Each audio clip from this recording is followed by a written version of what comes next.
Well, thank you all for being here. We think this is a really important topic and important program for the organization, so thank you. Hi, Cindy. I was telling Lisa, please correct anything I say wrong today. First of all, I'd like to start out this session recognizing and acknowledging the incredible work of Paul Fogelberg in our legislative advocacy activities. Paul was from Minnesota. Unfortunately, we lost him earlier this year, but he did incredible amounts of work in Washington on behalf of the PF community for a long time, and he will be missed. He pushed us all to do it more, do it better, and I know we all learned a lot from him. I also wanted to just give you a brief update for some of you who may know Brian Baird, our good friend who's a former congressman from the state of Washington. He had his own health challenge earlier this year, but he's doing very well. Just received an update from him this week, and things are going very well. And I think we're certainly going to try to stay close to him, and I think he's also undertaking a very big, ambitious project in Washington, non-health related, but Brian's got a ton of energy, and so it was no surprise that he was taking on a new challenge. The other thing I'd like to mention, some of you may be thinking, well, why is Schmidt standing up there talking about legislative advocacy? And just so you know, my first job out of college was actually working for a member of Congress in Illinois. I won't tell you what year that was. And so I worked for Congressman John Porter in Illinois for a couple of years, and then also moved out to Washington and worked in his DC office. I thought I'd be in DC for a couple of years and then moved back to Chicago, and 35 years later, I'm still in DC. So that's my background. I also, after that, spent about 10 to 15 years working with patient groups on lobbying, on NIH funding and other healthcare issues. So I've got some experience. It's a little bit dated at this point, but I've definitely done a lot of this kind of work. I want this, Kate and I want this to be very interactive. A lot of stuff that goes on in Washington and the way it's organized doesn't make a whole lot of sense, so please stop us at any point with questions. No question is a bad one. We really do want this to be interactive. But before I launch into our slide deck, we may touch a little bit on politics today, and I know this is a sophisticated audience, so most of you probably know the origin of the word politics. Poly meaning many, and ticks, which are blood-sucking insects. I've been using that one for years. So I'm always careful to make sure there's not legislative staff or members in the room, but so welcome. Let's jump in. I guess I'm going to be advancing these slides. Oh boy, I can't see that screen down there. So what can advocacy accomplish? Well, as this slide indicates, it can accomplish a lot. The federal government is involved in a lot of issues for PF patients, from research to care and so forth. So, this work, I was talking earlier, this work can have a lot of benefits, even unanticipated benefits, and we're really trying right now to get as organized as possible and really build our program. Kate and I have been working on that the last couple of years. It can save lives, expand awareness, obviously increase funding for research. NIH right now has a total budget of about $39 billion. It's the largest source of biomedical research funding in the world. We need to make sure that PF research is getting its fair share of that total, and we'll get into that. Improve patient care. Kate's going to talk in some detail about our efforts around the access to oxygen issue under the Medicare program. We are keenly aware it's a mess for people. But it's also a big challenge, and we'll be talking about what we're doing to address that. Save money in healthcare costs. If we can get better treatments and hopefully a cure for this disease, think what could be saved in our healthcare system and lost productivity, et cetera, et cetera. So, and then ultimately, of course, working with the NHLBI on improved treatments and hopefully a cure.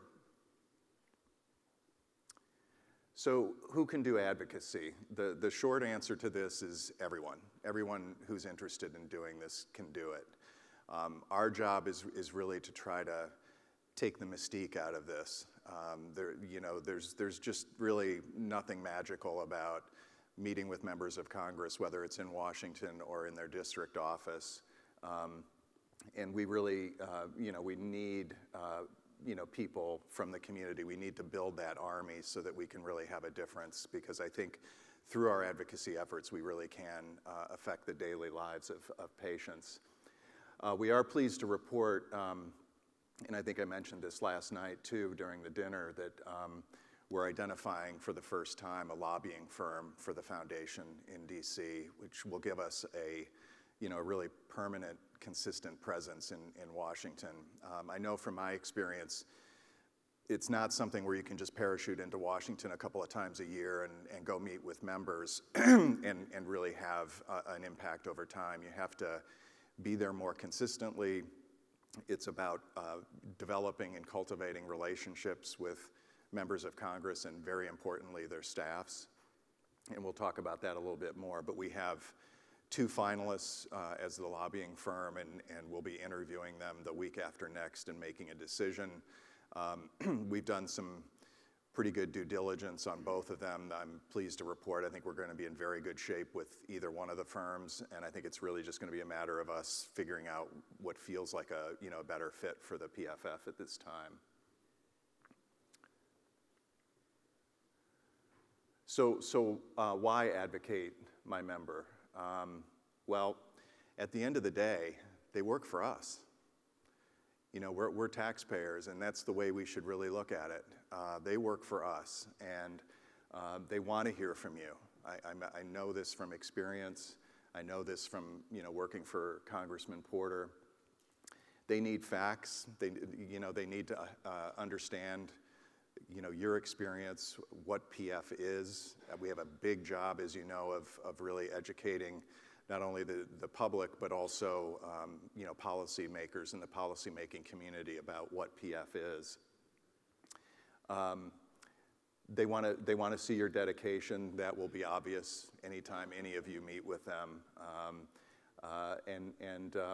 They have connections and commitment to your community, and they want your vote, right? I mean, that's also on their minds at all times. So we'll talk a little bit more about this too. But at the end of the day, they work for us and need to hear from us.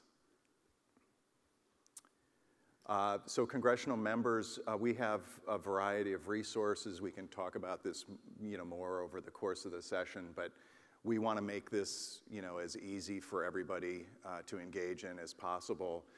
So Kate has put together some information sources through our website, contact information, figuring out which committees they serve on. That's really important.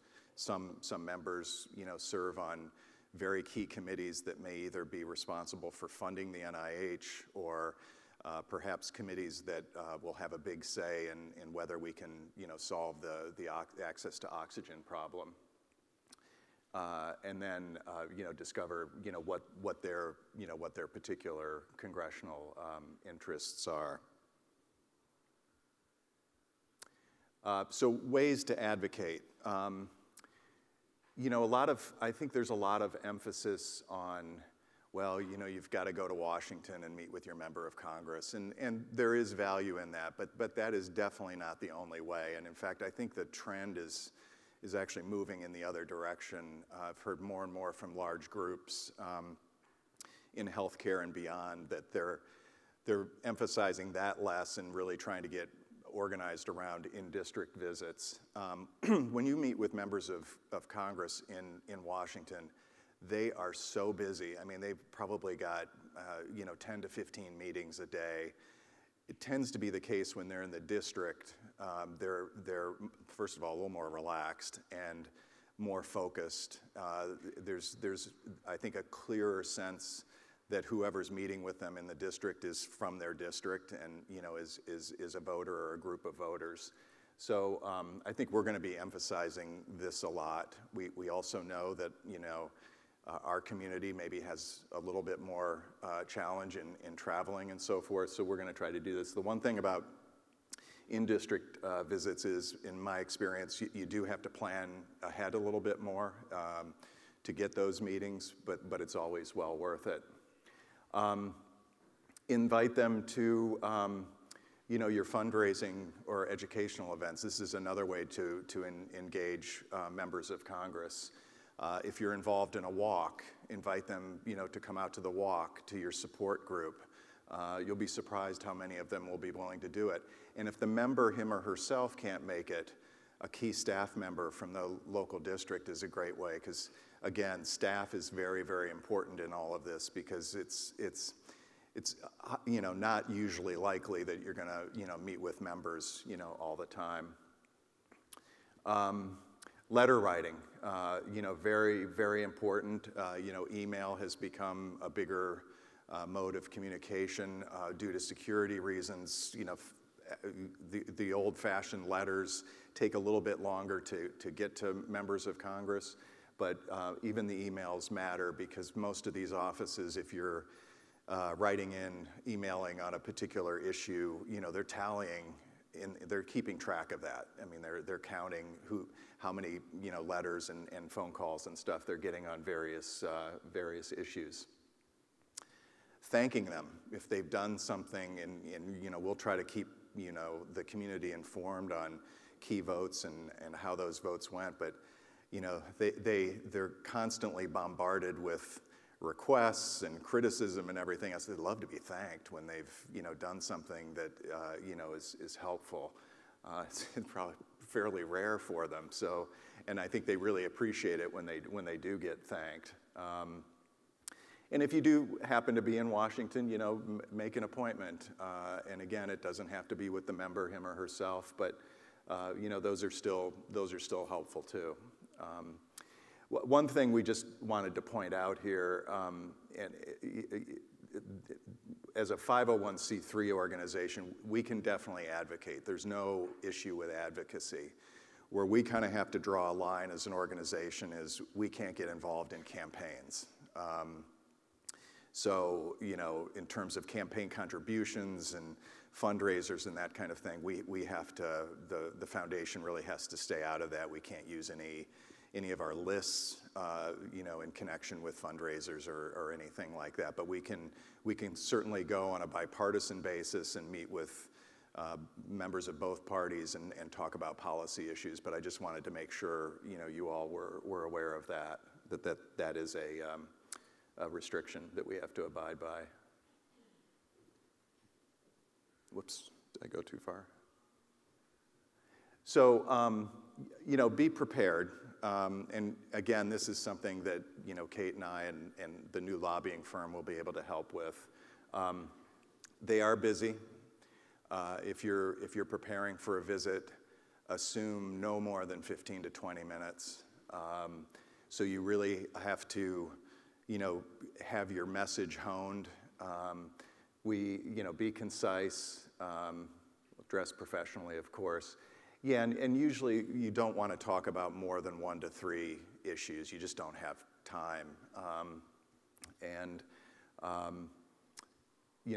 Limit your personal information to 1 minute, but one thing we're going to get to in a second that is critically important, and if you don't remember anything else today, is how important your personal story is. You don't have to go into these meetings worried about giving them a ream of facts.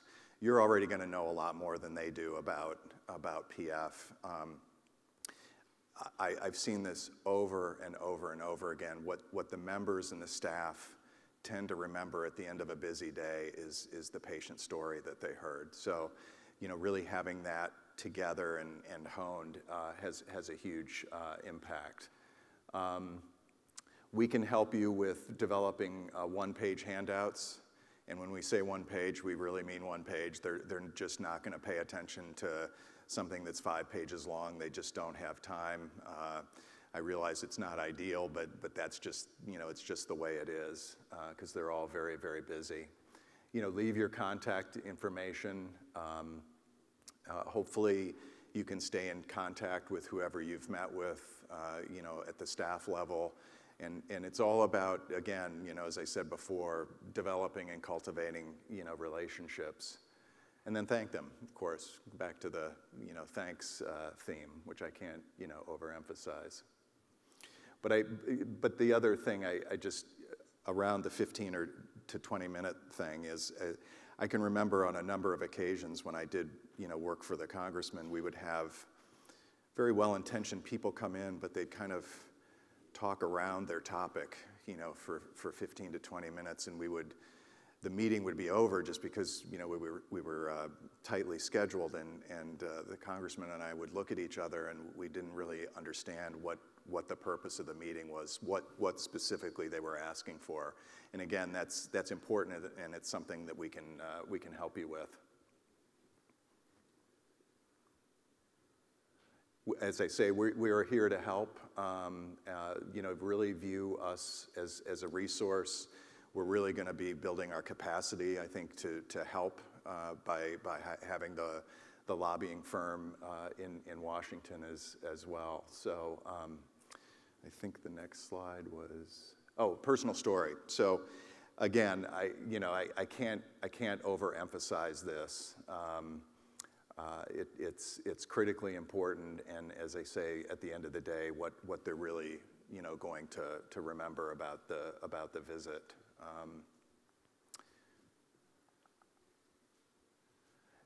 Follow-up is really important. Sending a follow-up, maybe reminding them a little bit of what you talked about, but it's really an important first step in building that relationship, establishing that relationship. Also, mail a personal thank you letter. That's going to take a little bit longer to get to them, but it's still very important. And then stay in contact. If there's exciting news in the field of pulmonary fibrosis research or something, send them a clip, a news article or something. Just figuring out ways to continue to have touches with them throughout the year, so that you and this cause stays on their radar.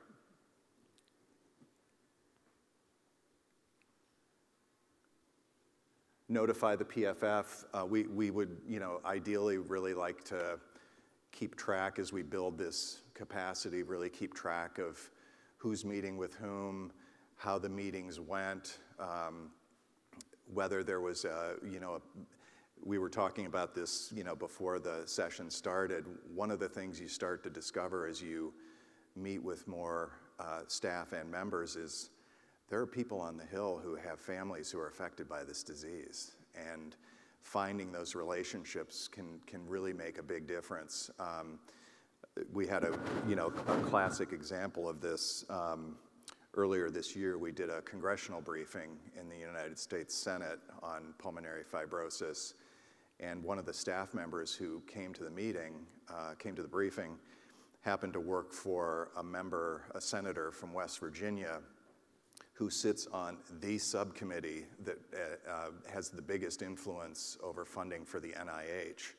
And she came up to us after the briefing was over and said, I lost my father a few years ago to this disease. I really, really want to help. And she's been incredibly helpful. First of all, she was already a very knowledgeable healthcare legislative aide, but helped us with questions. So when NIH comes to testify each year to justify their budgets, we have an opportunity to suggest questions on pulmonary fibrosis, which we did this last year. And this aide was able to get a question on the record on pulmonary fibrosis research. And it's just another way of creating noise in the system, if you will, and keeping PF in their minds and on their radar. So Yeah, we just really want to keep track of you know, all the contacts so that we can really develop a database of those kinds of, you know, relationships that are established and connections, you know, to the cause. Because at the end of the day, if somebody's had this, you know, personal experience in their family, they're gonna go the extra mile, you know, for us, because you have to remember they're getting bombarded on a daily basis by a lot of disease groups and other healthcare groups. So let's see if there was anything else. I think that pretty much covers that. Yeah, so our current asks in Washington are to support a $2.5 billion increase for the National Institutes of Health overall. So a lot of the disease groups and the research organizations unite around this recommendation, because really if we can make sure that NIH gets a large overall increase, it kind of raises all boats. I mean, we're obviously doing a lot of work to make sure the National Heart, Lung, and Blood Institute, which is part of the NIH, gets, you know, adequate funding, and then pulmonary fibrosis within that. But it becomes a lot easier if NIH overall gets a substantial increase. So they're a large group of groups basically that come together and come up with that recommendation, and then go to the Hill with a unified voice. Believe it or not, there's been a very valuable source of pulmonary fibrosis research through the Department of Defense. There's a congressionally mandated medical research program, and a number of years ago, I think Paul and Brian were really responsible for this. They got pulmonary fibrosis listed as an eligible disease for study under that program, and I think the numbers are, what, $40 to $50 million since that happened. And I know I was at the ICLAF conference last year, and a researcher presented who had received a $4 million PF-related grant through the Department of Defense. So a very important program as well. And then, as Kate is going to address, the oxygen issue is consuming a lot of our attention and time, and we'll get into that in more detail. Speaking of oxygen, here we are.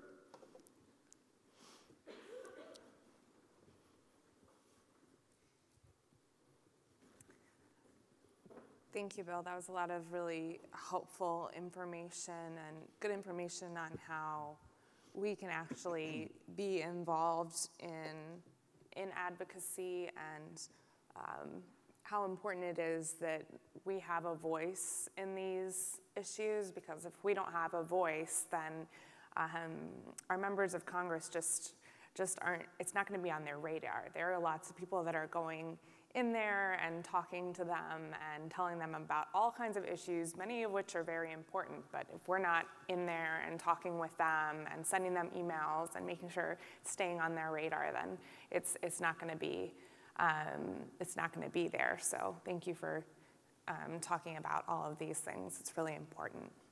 I also wanted to thank Cindy Chandler, Doug Jones, who's not able to be here today, and Lisa Boyd for all the work that they've done. Cindy and Doug really helped a lot with this presentation, especially some of the foregoing stuff, so I really wanted to thank them. They're volunteers who have done a lot for us, so I want to make sure you all were recognized. Okay, let me see if I can figure out this slide thing. Oxygen. As Bill mentioned, oxygen advocacy is one of our top issues. Can you raise your hand if you either yourself have had oxygen or you personally know someone who has had a problem with oxygen? Yeah, so it's a really, really big issue. So I can give just a little bit of background. I'm not going to go too much into the details of what happened, because it's not that helpful to go that much into the details of what happened. But I will say that the Centers for Medicare and Medicaid Services, CMS, which oversees Medicare reimbursement policy for oxygen, really changed the way that oxygen is paid for.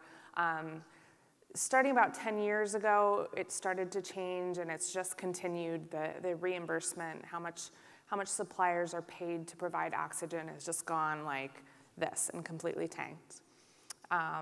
For some good reasons, again, savings in healthcare can be a good thing, but it's gone too far, as everyone has seen, because now service quality, people's ability to access oxygen has, as we've seen, been completely disrupted. In fall 2018, CMS did propose a new rule that would, again, in some ways, slightly change the payment for supplemental oxygen. Part of this was in an effort to address the issues. However, the PFF and other partner organizations felt like there were still other changes that we would suggest, so we did submit comments on the proposed rule. And in December 2018, we started surveying patients to track, are there going to be changes in patients' experiences with oxygen? Either improvements, or is there going to be further deterioration in patients' ability to access the oxygen that they need? So in December 2018, we had 583 participants who completed the initial survey. We then did a follow-up survey between May and September of this year, and about half of those same 583 participants participated in the follow-up survey, which we really appreciate because it's so important to get data from the same participants over time. Just as some background detail, about 87% of the patients had a diagnosis of pulmonary fibrosis, so it's mostly from our community, but we did post it publicly, and we were open to feedback from other communities as well. And 91% of patients had a diagnosis of pulmonary fibrosis in the follow-up survey. So consistent with what we've seen, so Susan Jacobs, who's doing a survey the presentation on oxygen, and Kathy Lindell, who is also with the American Thoracic Society, as well as a number of others, have also done this surveying. They found about 50% of patients have had some sort of issue with oxygen, and that's also what we found. So in the initial survey, it was about 48% said yes to having a problem with oxygen, 48% said yes, 47% said yes in the follow-up survey to having a problem with oxygen. So you can see it's about half of patients are having problems with oxygen. Obviously, this is a system that's not working.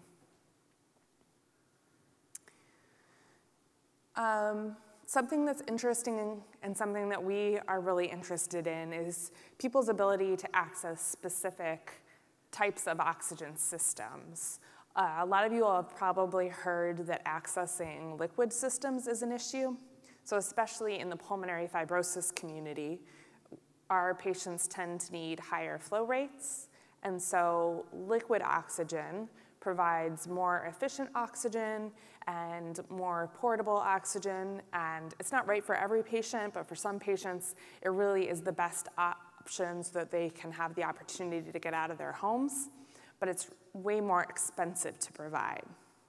So we saw that in both surveys, just about 7-8% of people were accessing liquid oxygen, which is consistent with other numbers that we've seen. And we're hearing from patients over and over that they are just being told that their providers don't provide liquid oxygen at all. The numbers didn't significantly change between the two. It's interesting, more people used a portable oxygen concentrator. That second line there, the POC, in the second survey, I don't have a great reason for that. It's probably just, I'm not sure, but there weren't really huge changes there. the percent of patients reporting that a specific issue is impacting their life. So the ones that you can see are the most impactful are service quality, right? So some of the things we're hearing are, I was told I needed to be home all day on Wednesday. They wouldn't give me a time. I have to be home if they're going to deliver the oxygen. They don't show up on Wednesday. They show up on Thursday, but don't tell me that's when they're going to show up, so I just don't get the oxygen that week, right? So that's a serious service quality issue. Not being able to reach anyone when you need some help with your oxygen, all these sorts of issues. So around about 35% of people are facing issues with service quality. Issues with not being able to travel is another problem that a lot of people are facing. About 34% of people are facing not being able to travel with their oxygen. So part of what we're seeing is that we also need to work with the manufacturers, with the researchers to innovate, to create better options. How can we create a better portable oxygen concentrator?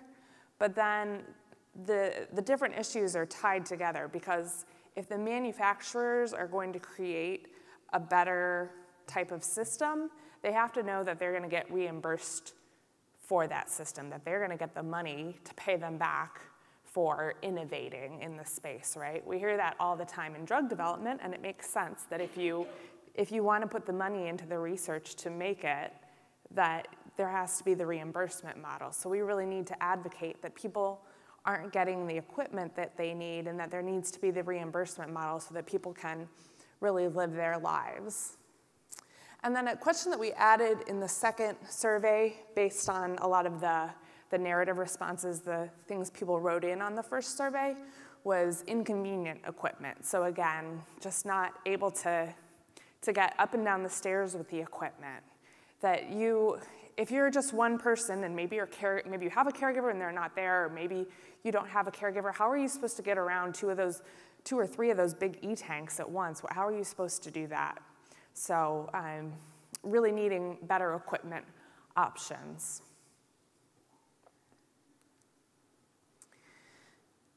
So right now, Medicare's Big Answer when people have issues with supplemental oxygen is please call our 1-800 number. That's what they tell us. And there are a lot of issues there. The number one is, I would say, is that people aren't even aware that they can call the number, so that's a quarter of people in our survey. So people who are aware enough to actually take our survey, so they have some access to resources, still a quarter of those people didn't even know that you could call 1-800 Medicare. And then 40% of people chose not to call Medicare. Now, that might be some of those people might just not have had an issue with oxygen, so that's fine. But the problem is that when people are calling this number, there's not results happening. They're saying that people aren't calling and reporting the oxygen problems that they're having. So we really have to dig deeper into how can we make sure that Medicare and the regulatory bodies are really aware of the problems that people are facing with oxygen. We have to make sure that it is documented and that they are well aware.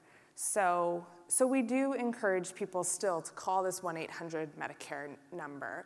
And an action item for you all, I would say, is if you all have a problem with oxygen, or you know someone who has a problem with oxygen, please do refer them to this number. It is still important that we are calling into this number and having it documented. It's still important that we are using this resource that Medicare has asked us to use. So again, we're going to have questions at the end, and I think there's more to discuss with oxygen advocacy. And we are doing more on oxygen advocacy. We are trying to bring experts together, both on the advocacy side and also on the data research side. We think we need more data about the benefits of oxygen, about the potential for cost savings in terms of hospitalizations and ER visits. We need to do more to convince CMS that this is a really big issue that needs to be addressed. And so we are working with our partners to find a path forward so that we can really provide the advocacy that we need on this issue. So I want to turn it back over to Bill now. Great.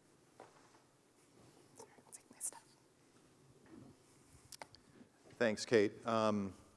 So I just wanted to talk a little bit about medical research specifically, and then we really do want to open it up to discussion. So the National Institutes of Health, I've talked about this a little bit. Huge agency. My wife actually works there, so I have a mole on campus, which is very, very helpful. But it's currently at about a $39 billion a year budget, making it the largest, biomedical research funding agency in the world. But yet, it really doesn't fulfill the need. It's still highly competitive, for people to get their grants funded. It is still the case that the average age for somebody receiving their first so-called R01 grant, which is kind of their basic grant mechanism, is over the age of 40. So that's pretty unacceptable. NIH is trying to address that. We're actually addressing that at the PF level through our PFF Scholars Program, which is very focused on finding young investigators, earlier in their career, providing them enough money so that they can develop the data they need to then go on, and be successful in the NIH competition. But we definitely need more funding at the NIH. In some institutes, I think it's still the case that maybe only 25% of grant applications are being funded, and it's sometimes less than that.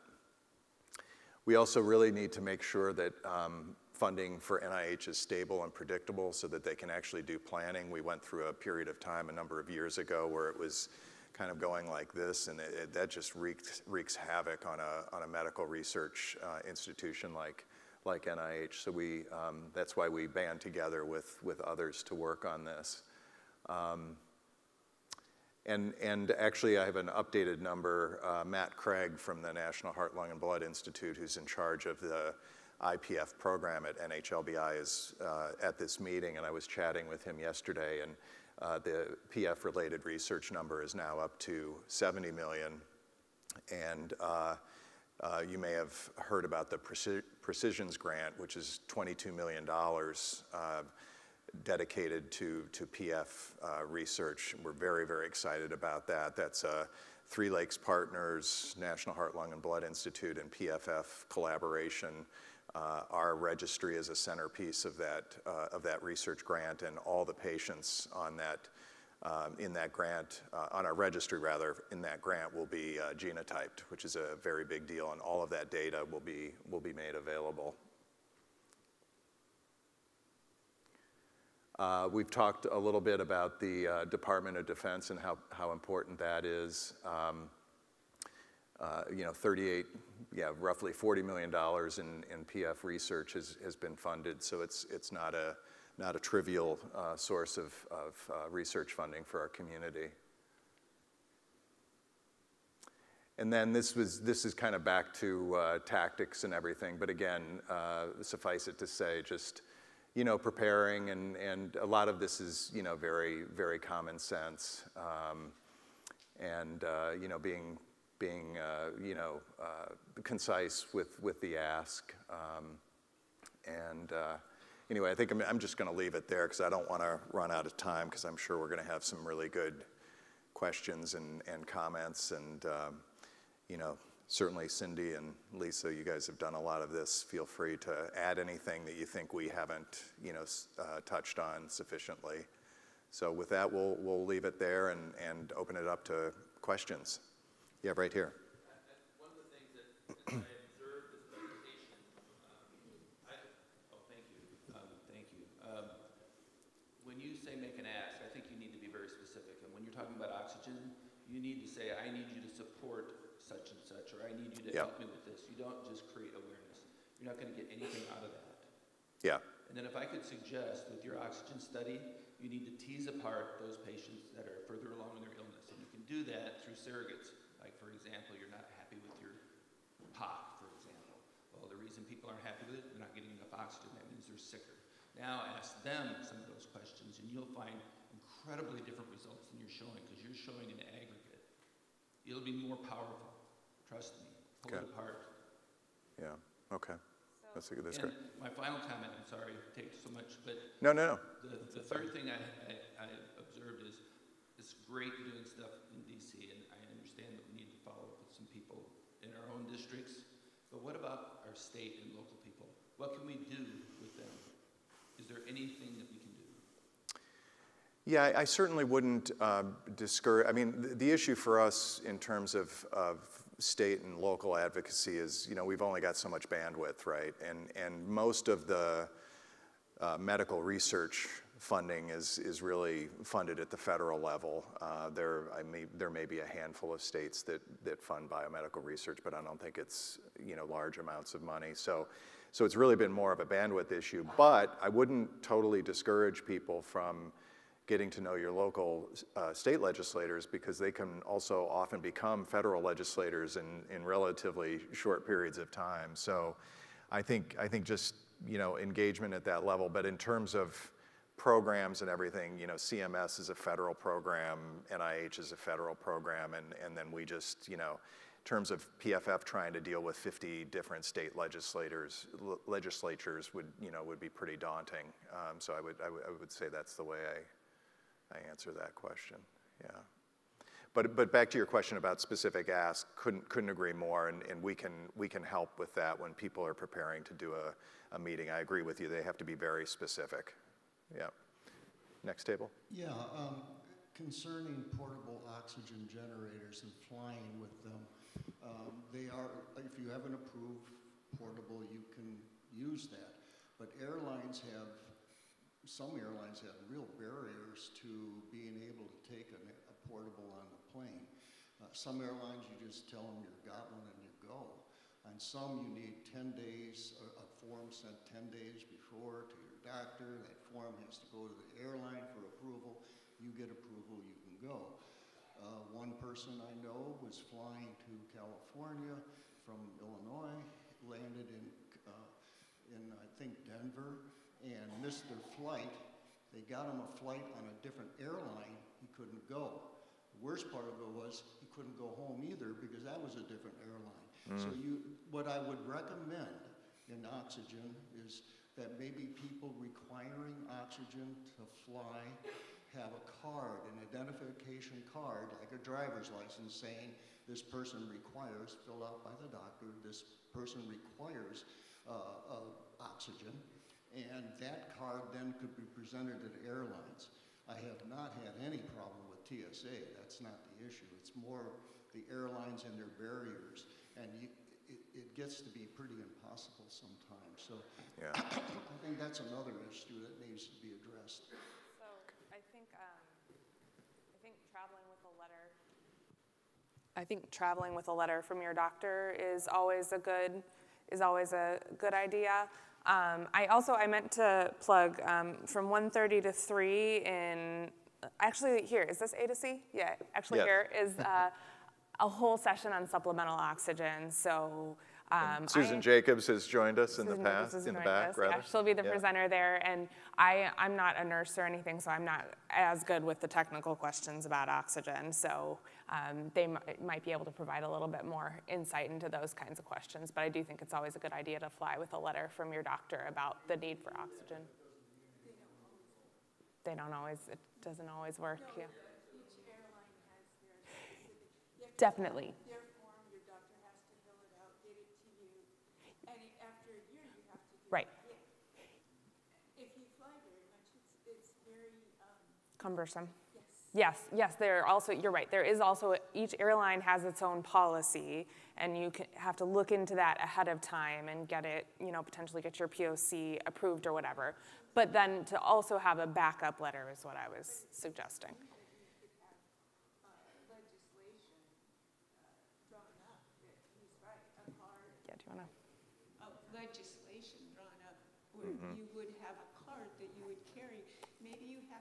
doctor sign it once a year, you know, that it's up to date, you know, that this is Right. good. But, yeah, require the airlines to deal with it, not us running around. I mean, this is a whole ton of people running around trying to get Yeah. Right. the stuff for a flight. To have like a more standardized system. Yeah. Yeah. Yeah. Yeah. Yep, over here. Oh, sorry.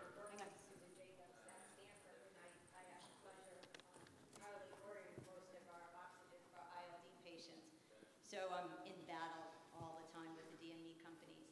But I just did my first call to Medicare with a patient who was just downright frustrated. The oxygen company that she had chosen, you know, 3 years ago was totally not meeting her needs. And it was probably one of these smaller companies that advertise Inogen, G3s, and I'm going to give you everything portable and everything's going to be brand new. And now she had extensive ILD issues, and she was up to 8 liters, and they could provide, you know, home-filled D tanks that went to about 6 liters, 8 liters with an oxidizer, basically. We were using an oxidizer to try to get her to that level. And the part that I never understood, so anyways, in order to call Medicare, patient has to initiate it. I tried to initiate on her behalf in her hospital room because now she's a pre-transplant, and we literally had her hospitalized for a couple of weeks waiting transplant because she could not be at home because her current oxygen company could not provide it, right? So we had all the arguments in the world, and I tried calling on her behalf, and as a nurse, I couldn't initiate that call. So the call has to come from the patient and families. It has to. And once that call is then established, then she could give me permission to then call and add to the story into the case, which is exactly what we did. And, you know, the red herring in this whole thing was, I was just like, do you understand? She is now sitting in the hospital waiting transplant, which could take months because she already had 3 rejections, you know, 3 cold calls. And that's when he perked up, right? Because now we can't provide the oxygen we need in the house because this DME company is inadequate. And now what do we do, right? And so we definitely got the call back. It did take 5 to 7 days to get that call back from Medicare, but they did because they have to escalate it to another committee. And that person was very responsive. And what I learned as a nurse is that, you know, you guys are everybody feels stuck in that 5-year contract, right? And so, you know, everybody does great for the first 3 years of your illness, and then when you need the oxygen the most is when the customer service plummets because, let's be real, they're no longer getting paid, and now we want 8 to 10 liters, and we want numerous E-tanks, 20, 30 a week, right, to maintain your activity levels, and they have downright said to us, you know, Marianne, the system is broken. We're no longer getting paid, Yeah. right? So unless you give us new business, how do we afford to, you know, take care of your patients who are now plummeting? And it's back to the way Medicare there's no motivation, right? For the Right. DME company. Right. So what I did learn, though, in this process is he said there is a way to appeal that 5-year contract, particularly if the DME company you have is no longer providing you adequate service. And he said it's not easy. He said, I've done it a few times. And I said, well, how do you initiate that? And he goes, it's a complaint. So the first thing the patient has to do is file the complaint so that then we as practitioners can get behind you in that complaint and try to do this enormous amount of legwork or paperwork. In this patient's case, the pre-transplant team just wanted her to stay in the hospital. They didn't even want to fight it anymore, right? And she was transplanted last week, so that's all the good news. But, you know, it was just so, you know, like I kept trying to tell him, this is definitely an issue, and they're going to file a complaint. I mean, Yeah. the company will get hit with a complaint.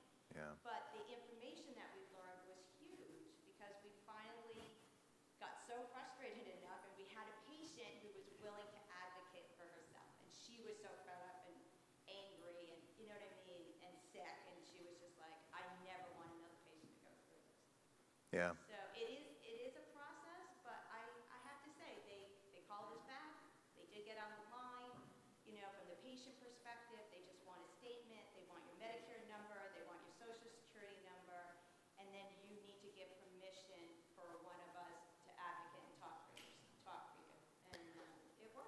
Yeah. On the other hand, it's terrible that it has to be that complicated, you know, and time consuming. Is that you could challenge Yeah. the contract that you have with your current DME company if they're not providing adequate service. I think it was going to be a boatload of paperwork, which we didn't engage in because of the situation. The patient just remained hospitalized, and they knew it. Yeah. Thank you.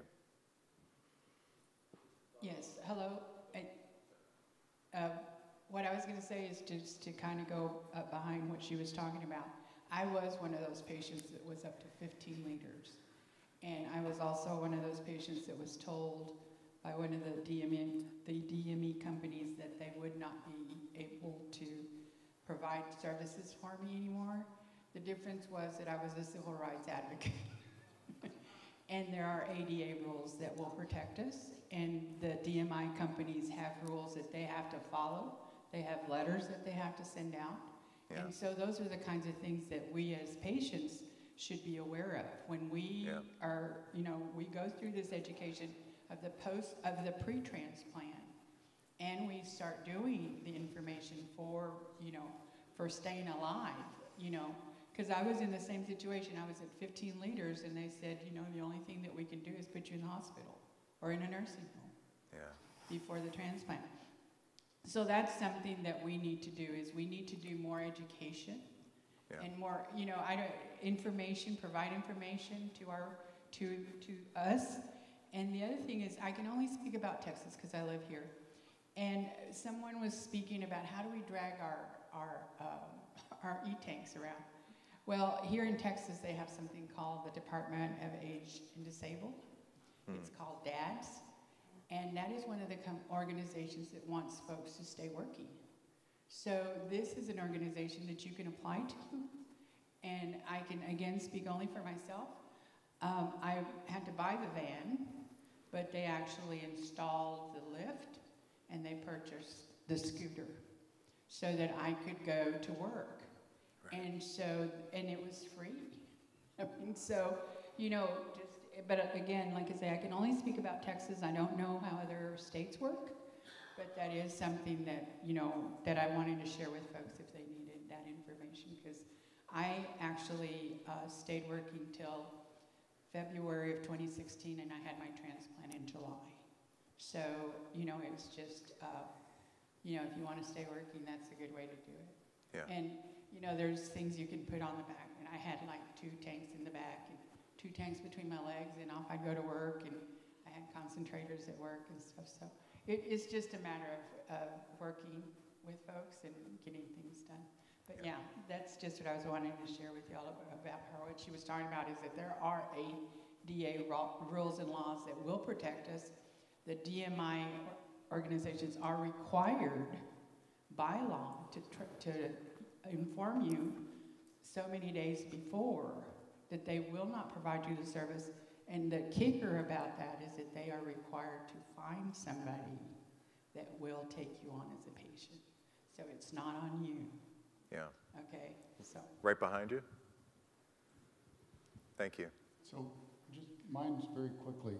So and this may be for Ms. Gates, one of the questions that seems to come up in the discussion between the Oxygen 101 yesterday and your comments is people calling the Medicare number about oxygen issues. Are those people that are calling supposed to be funded by Medicare for their oxygen, or is it any oxygen patient, regardless of the insurance coverage? It is for patients on Medicare, right? So that was one of the categories up there, that if you're not on Medicare, you would need to contact your insurance, your provider, exactly. Mm-hmm. But the reason we focus on Medicare so much, apart from a good number of the people on oxygen, a good number of our patients are on Medicare, is that the downstream regulations and downstream reimbursement for everything is determined by what Medicare does. So that's why we focus on Medicare so much. Mm-hmm. There's someone in the back who has a microphone. I had a couple suggestions. As I was here, I went to your webpage to look at your advocacy webpage. And one suggestion is you have 3 main agenda items that for advocacy, but I didn't find them on your webpage, making that a little bit more prominent. And 2, I was going to put a plug in for those in the audience that are interested in advocacy. There's a really nice, on the page, step 1, just to sign up so that you get alerts when there are advocacy agenda items. And then finally is just having something that's really easy for patient advocates, family advocates, like a form letter or something when you have, when you are trying to get an agenda item out, because the easier you make it, the more likely people are going to do it. Yeah. We have a program for that. We just don't have any, up at the moment, but that's a great thing. But we are working toward, providing at least the skeleton of a letter, because one of the things we're always going to encourage, going back to the personal story again, is that somebody can, personalize it and everything. Because the other thing is tons of form letters, exactly the same going into an office, aren't always that effective. But we agree with you in general. We need to make it as easy as possible. Yep. One more, I just forgot one thing on the portable oxygen generator on an airplane. One airline explained to me it's not the fact that you're generating oxygen that's the problem, it's the size of the battery. They're worried about fire. Oh, right. And so it's not an issue of the oxygen itself. Sure. Yeah, okay. Makes sense. Yes, right here. In addition to oxygen, are you advocating for medicines that are out there that are quite expensive on a monthly, annual basis? Do you do much for that? So, we're trying to keep our, legislative agenda pretty tight, just, because, Kate, I should have mentioned this before, does wonderful work for us in this arena, but she's also head of all of our programs. And so, but I think we're going to be, adding resources. So we've tried to keep it pretty tight, but yes, in fact, I just went to a policy roundtable meeting the other day on all the different drug pricing issues, and I know that's the big issue out there. So we're trying to educate ourselves right now on what all the public policy options are there and what might be happening. My sense is probably nothing is going to happen for the time being, and certainly not until probably next year's campaign really gets underway. But yes, we are cognizant and trying to follow that. That's another thing that I think the lobbying firm can really be helpful on, is helping us to monitor stuff like that. Hi. Yeah. I have a question. We were talking about what we can do on the local level. Mm-hmm. So would it be beneficial at all to contact a local Medicare representative in our state? Or to talk to them? Don't we each state have someone for Medicare? Yeah, I don't know the specific answer to that. I mean, my general answer would be, the more noise we can make in different parts of the Medicare program, I'd give it a shot at this point. Okay. On trials, medical trials, who oversees the rules that those people have to follow? And, I'm sure they write their proposal for their trial and they have to send it somewhere. Where does it go? Food and Drug Administration. Okay, so if I feel that the Food and Drug Administration needs to make changes to how they are, how they exclude people, they do many things. How do I just contact the FDA, or do I? Well, you could do that, and you could also write to your congressmen and senators about, concerns you have about the way FDA is, regulating the clinical trial process. Because at the end of the day, FDA is also funded by Congress, and Congress provides oversight of the FDA. Didn't the FDA just launch a new patient portal? May have, yeah. I think the FDA launched a patient portal. Go on there and write your your suggestions on yeah, that you they can shouldn't you be can excluding, they contact should be them. making separate Yeah, forms or right. If you my email is kgates@pulmonaryfibrosis.org. I can follow up with you and see if I can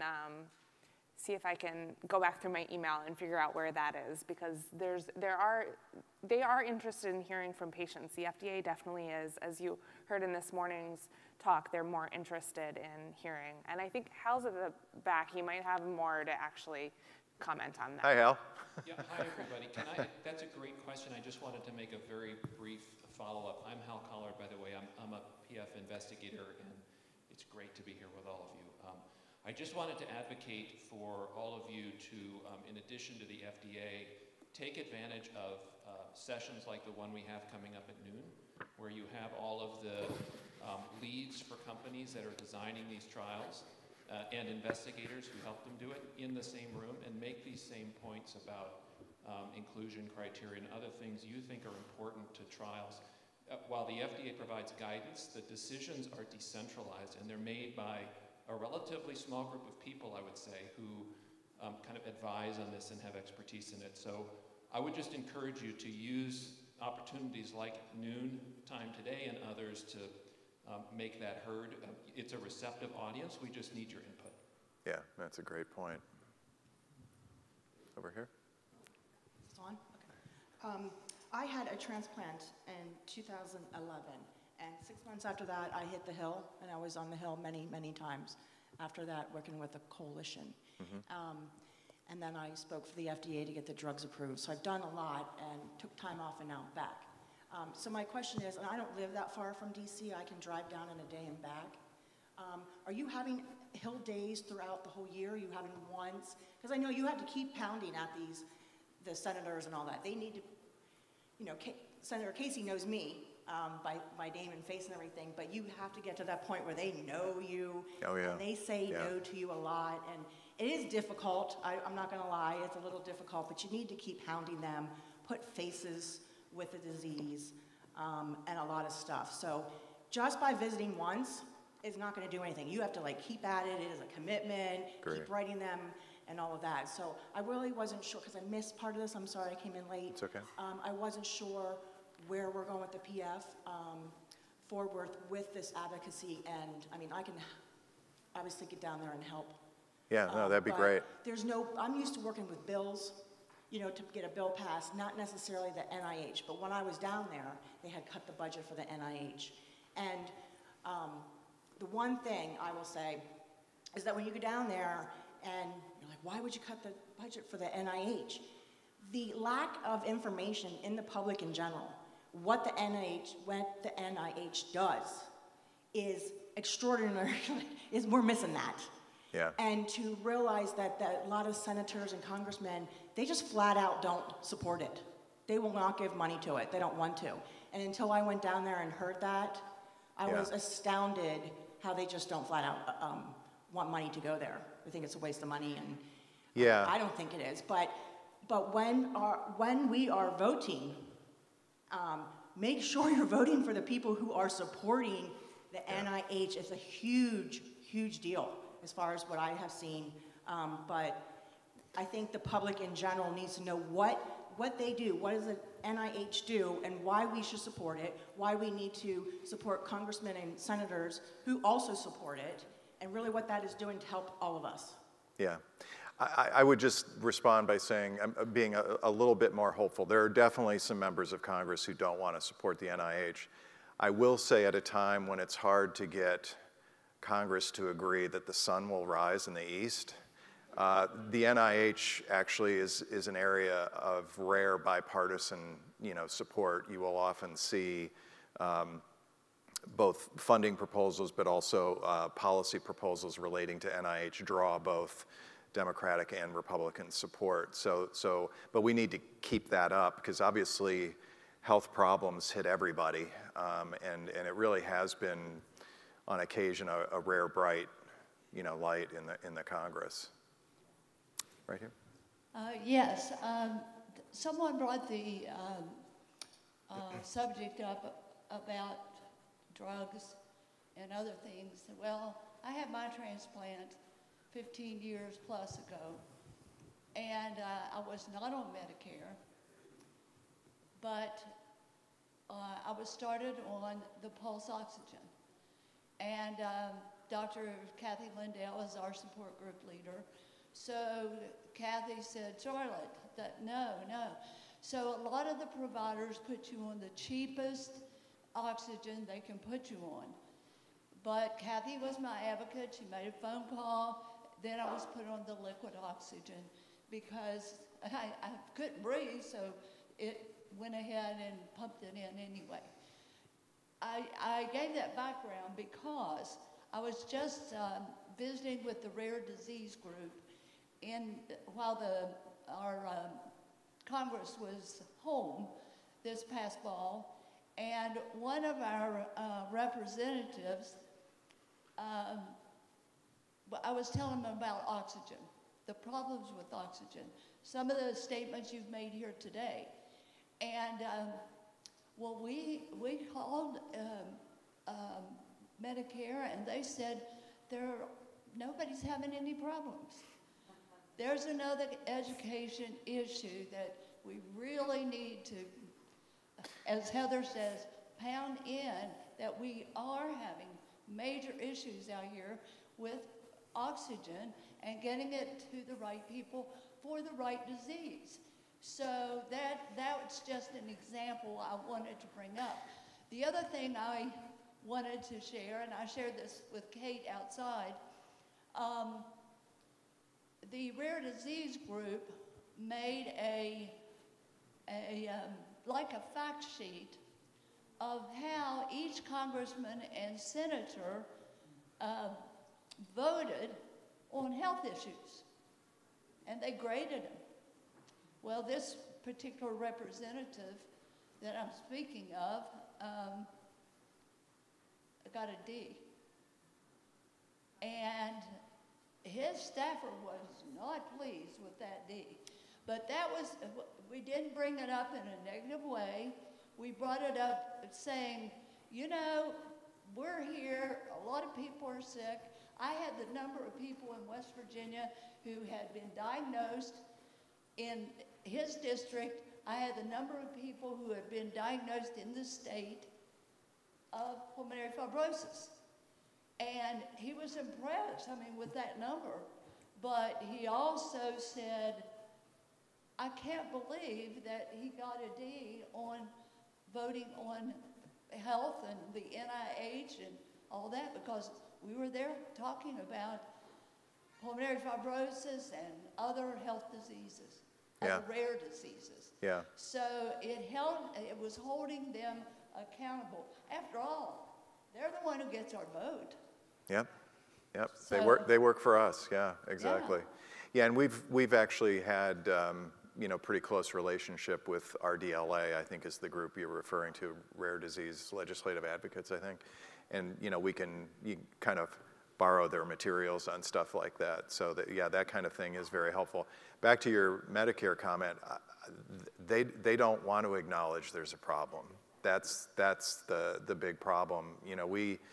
We spent a lot of time last year in a coalition with American Lung Association, COPD Foundation, respiratory therapists. There were a number of other groups, and we went around and visited people at CMS, professional staff on the Hill who follow the Medicare program very, very carefully.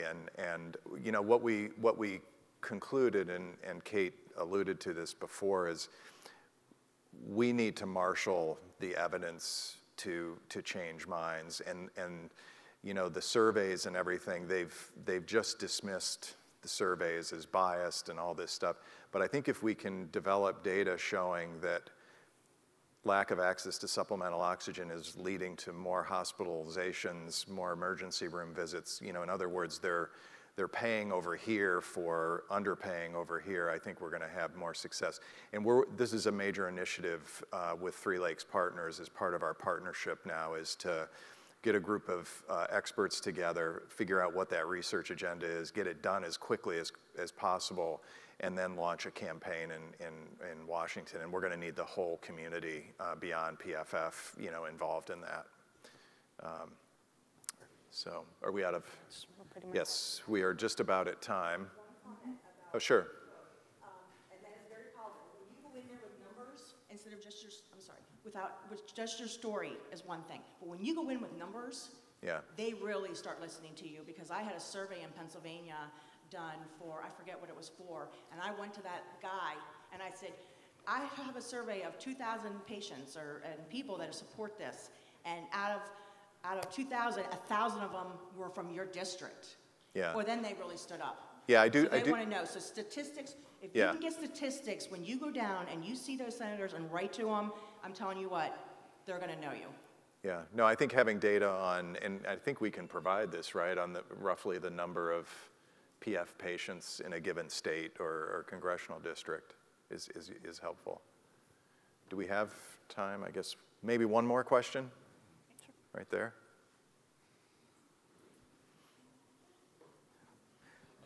I have a statement and maybe just a couple questions. I'll be brief.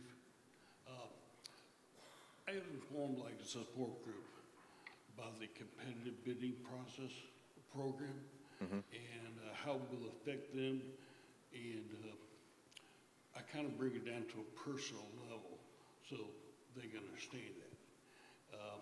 I've informed them how they go to the foundation's website, click get involved and go to Advocacy and scroll down, find out, put in your personal information, find out who your senators and your representatives. I also informed them that if just one person does this, they won't take notes. But if several people do, they may take notes. And I agree with you that the government is notorious for closing the barn door after the horse gets out.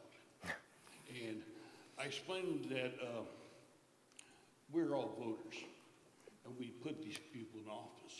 Yep. And I feel that they're looking out for the provider instead of the individual. My question is, how many times do you feel you can contact members of Congress before you are annoying them? Before acquiring? Before you're annoying them. Oh, annoying them. Yes. Oh, I suppose, they don't want to hear from you, every day or every week, but I think at least, several times a year, figuring out an opportunity to reach out to them and, whether it's sharing new information about PF research or whatever, but it's really thinking, even, Paul used to talk about this, even remembering a staffer's birthday, and sending, those kinds of personal touches, are a way to develop those relationships. Okay. Yeah.